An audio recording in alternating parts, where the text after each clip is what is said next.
12 বছর পর ওয়ানখেড়ের মাঠে কেকেআর মুম্বাই ইন্ডিয়ান্সকে পানা পুকুরে চুবিয়ে চুবিয়ে হারালো। বন্ধুরা, আপনারা সকলে দেখেছেন কিভাবে হার্দিক পান্ডিয়া আবারও টসে বেইমানি করেছে। টসের সময় হার্দিক পান্ডিয়া কয়েনটা আবার পিছনের দিকে ছড়ে দেয় এবং যখন স্পাইডার ক্যাম্প দেখাতে যায় যেটা হেড পড়েছে না টেল পড়েছে, আর তৎক্ষণাৎ ম্যাচ রেফারি কি করে উল্টো দিকে ঘুরে কয়েনটাকে নিয়ে সঙ্গে সঙ্গে কয়েনটাকে উল্টো করে দেখিয়ে দেয় যে দেখো কেকেআর হেরে গেছে টসে। আর সঙ্গে সঙ্গে হার্দিক পান্ডিয়া টসে জিতে বোলিং করার সিদ্ধান্ত নেয়।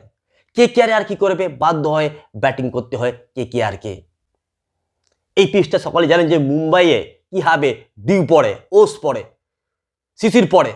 সুতরাং যারা প্রথম ব্যাটিং করবেন তারা অ্যাডভান্টেজ পাবেন না, যারা দ্বিতীয় ব্যাটিং করবেন তারা অ্যাডভান্টেজ পাবেন, কারণ ডিউ পড়বে এই মাঠে। কেকেআর ব্যাটিং করতে বাধ্য হয়।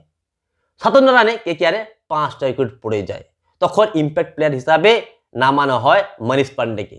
মনীষ পান্ডে এবং ভেঙ্কটেশ আইয়ার মিলে দুজনের পার্টনারশিপ দিয়ে 169 রান করে। মনীষ পান্ডে করে 42 রান এবং অন্যদিকে ভেঙ্কটেশ আইয়ার করেন 70 রান।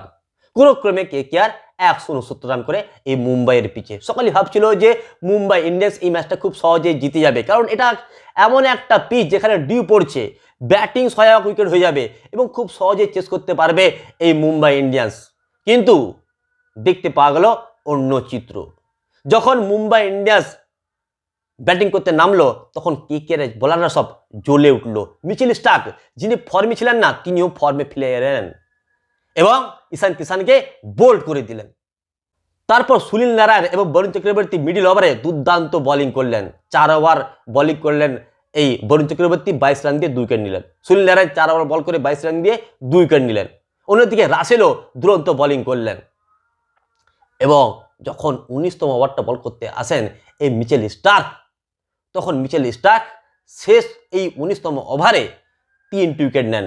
তিনি প্রথমে টিম ডেভিডকে আউট করেন, পিয়ুষ চাওলাকে আউট করেন, তারপর কোর্টজেকে বোল্ড করে দেন এবং কলকাতা 8.5 ওভারে মুম্বাই ইন্ডিয়ান্সের পুরো টিমটাকে মাত্র 135 রানে অল আউট করে দেয় এবং এই ম্যাচটা জিতে নেয়। বন্ধুরা, এই মুম্বাই ইন্ডিয়ান্সের ক্যাপ্টেন হার্দিক পান্ডিয়া টসে আবার বেইমানি করার চেষ্টা করেছিল, কিন্তু শেষ পর্যন্ত শেষ রক্ষা করতে পারলো না এবং কেকেআর দুর্ধর্ষ বোলিং করে এই ম্যাচটা জিতে গেল। সুতরাং একটি আমরা এখানে শিখে নিতে পারছি যে বেইমানি করে কিন্তু সবসময় যেতে যায় না। তো বন্ধুরা, আপনাদের কি মনে হয় অবশ্যই আপনারা কমেন্ট বক্সে